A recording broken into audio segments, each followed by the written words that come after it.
Hello दोस्तों, अस्सलाम वालेकुम। कैसे हैं आप लोग? उम्मीद करता हूँ कि आप सब बढ़िया होंगे। तो सबसे पहले आप इस वीडियो को देखो, लाइक शेयर कमेंट ज़रूर करना।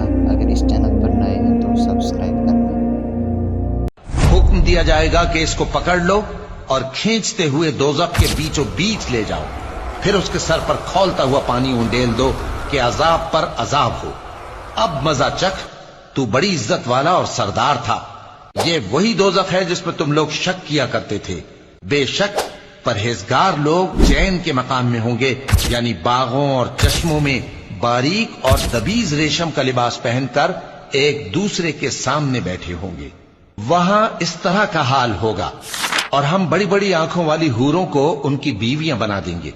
वहां अमन इत्मीनान से हर किस्म के मेवे मंगाएंगे और खाएंगे, और पहली दफा के मरने के अलावा मौत का मजा फिर नहीं चखेंगे, और अल्लाह उनको दोज़ख के अजाब से बचा लेगा। ये तुम्हारे परवरदिगार का फजल है, यही तो बड़ी कामयाबी है। हमने इस कुरान को तुम्हारी जबान में आसान कर दिया है ताकि ये लोग नसीहत हासिल करें। और हमने इंसान को, जिसे उसकी मां तकलीफ पर तकलीफ सहकर पेट में उठाए रखती है, फिर उसको दूध पिलाती है, और आखिरकार 2 बरस में उसका दूध छुड़ाना होता है, मैंने ताकीद की है कि मेरा भी शुक्र करता रहे और अपने माँ बाप का भी, कि तुमको मेरी ही तरफ लौट कर आना है। और अगर वो दोनों तुझ पर जोर डालें कि तू मेरे साथ किसी ऐसी चीज को शरीक करे जिसका तुझे कुछ भी इल्म नहीं, तो उनका कहा ना मानना।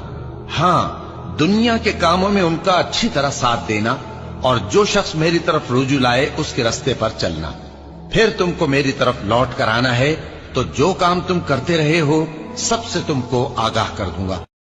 और मोमिन औरतों से कह दो कि वो भी अपनी निगाहें नीची रखा करें और अपनी शर्मगाहों की हिफाजत किया करें, और अपनी आराइश यानी जेवर के मकामात को जाहिर न होने दिया करें मगर जो उसमें से खुला रहता हो, और अपने सीनों पर ओढ़नियां ओढ़े रहा करें, और अपने पांव ऐसे तौर से जमीन पर न मारे कि झंकार कानों में पहुंचे और उनका पोशीदा जेवर मालूम हो जाए।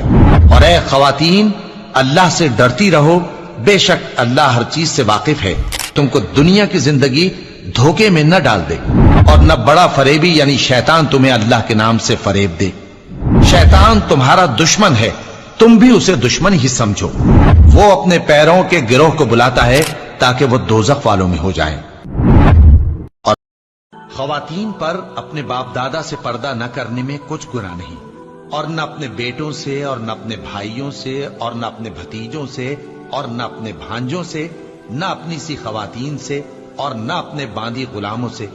और ऐ खवातीन, अल्लाह से डरती रहो, बेशक अल्लाह हर चीज से वाकिफ है।